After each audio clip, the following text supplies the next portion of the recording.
रामायण के विशेष पात्र में से एक है लंकापति रावण का। रामायण में आप सभी ने सुना होगा कि उसने सीता माता का छल से हरण किया था। इसका मतलब यह नहीं है कि उसमें सारी खामियां ही थी, पर उसमें ऐसे बहुत सारे गुण भी थे जो काफ़ी योद्धा में नहीं थे। रावण ज्ञान का भंडार था, तो आज हम इसी के बारे में बताएंगे आपको। स्वागत है आप सभी का हमारे यूट्यूब चैनल पर। अगर आप नए हैं तो पहले हमारे चैनल को सब्सक्राइब करें और बाजू के बेल आइकन को दबाएं ताकि आप हमारी सारी नई वीडियो को देख सकें सबसे पहले।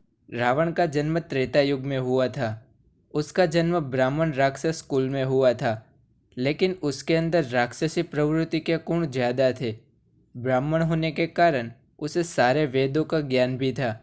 रावण ने अपने जीवन में कई वरदान और सम्मान भी प्राप्त किए थे, लेकिन सीता का हरण करने की एक भूल ने उसके समस्त कुल का नाश कर दिया था।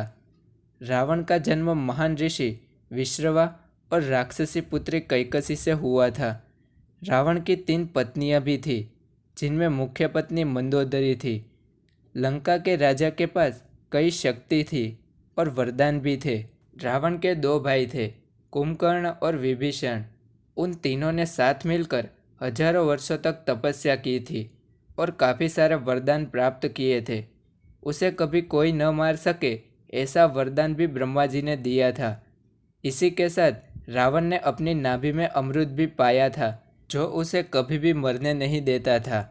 अगर कोई रावण का वध भी कर देता है तो उसकी नाभि का अमृत उसे पुनर्जीवित कर देता है। रावण भगवान शिव का भी बड़ा परम भक्त था।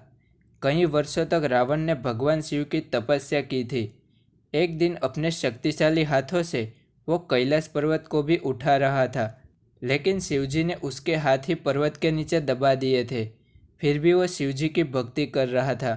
इसी बात से खुश होकर भगवान शिव ने उसे काफ़ी अस्त्र भी दिए थे। रावण को लंका का राजा कहा जाता है। अपने 10 सिर के कारण उसे दशानन रावण भी कहा जाता है। कई मान्यता के अनुसार रावण एक महाप्रतापी पंडित, शक्तिशाली बलवान और महाज्ञानी था। लंका की नगरी को उसने सोने की लंका में बदल दिया था। रावण को कई शक्तिशाली शस्त्रों का ज्ञान भी था। उसके पास एक पुष्पक विमान था, जो किसी के पास भी नहीं था। सभी उनसे डरते थे। रावण में कई विनम्रता के भी गुण थे। जब श्री राम ने रामेश्वरम में शिवलिंग की स्थापना की थी, तब विद्वान पंडित की ज़रूरत थी।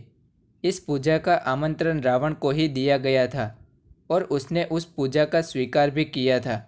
युद्ध के बीच जब लक्ष्मण घायल होते हैं, तभी लंका के सबसे बड़े आयुर्वेदाचार्य शूरसेन का लंका से ले जाने की अनुमति भी दी थी। ऐसी कई सारी अच्छाइयाँ रावण में भी थी। तो आपको क्या लगता है कि रावण अच्छा था या बुरा? ये आप नीचे हमें कमेंट में ज़रूर बताएं।